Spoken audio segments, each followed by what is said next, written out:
但有教育界人士話，留意到部分學校為咗用盡撥款，往往會聘請服務供應商。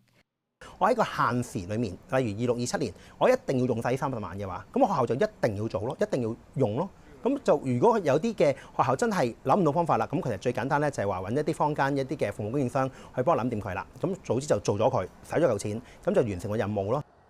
根據教育局指引，學校要向教育局提交津貼運用報告，有餘款就要退翻俾局方。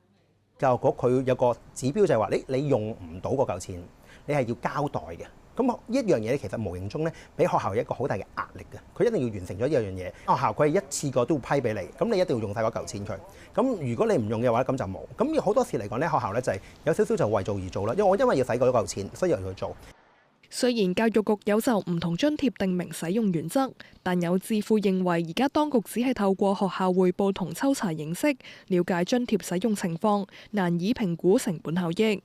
而家呢樣嘢咧，又唔係一個好科學性嘅一個做法嚟嘅。一般嚟講，你可能交代翻，我買咗呢一個設備，我可以幫到幾多人咧？又或者有幾多學生可以受惠於嗰個課程咧？但係嗰個學生個得着有幾大咧？我可能要真係成個研究團隊，真係去接觸嗰啲學生去知道。咁以全港成1000間學校嚟講咧，呢件事係非常之難做得到嘅。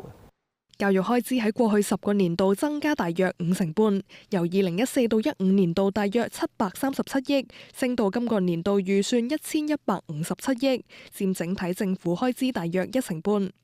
財政司司長陳茂波早前話，新一份財政預算案以節流為主，亦都表明教育開支有節約空間。郭海傑相信，各項恆常津貼同一筆過撥款有空間整合。慳咗行政成本之餘咧，我哋能唔能夠喺呢個基礎上邊去促進係將嗰個資源擺埋一齊？我相信而家唔同嘅一啲計劃咧係有整合嘅空間嘅，唔係純粹以使少啲錢作為一個目的啦，而係更加多以一個提升教育質素，更確保嗰個資源可以充分利用，去作為最大嘅目的，做到更加多嘅一啲資源共享，就唔會出現一個咁我夾硬要用晒嗰筆錢嘅情況。佢建議政府鼓勵學校分享課程或者活動設計經驗，加強學校之間嘅合作。咁如果我可以有一個好嘅經驗，我將一啲計劃書、一啲相關嘅一啲課程係將佢擺上去網上邊，即係有好幾間學校都係想攞呢樣嘢嚟做嘅，咁係咪可以將佢哋各自有嘅一啲funding，將佢擺埋一齊，然之後去一齊去用，然之後從而令到係話咁可能起到嘅效果係更加大、更加好咧。黃偉傑就認為，除咗教育局要整合唔同撥款，政府亦應該檢視唔同部門嘅資源有冇重疊。而家教育局會本身都推好多嘅交流團，咁但係同樣道理咧，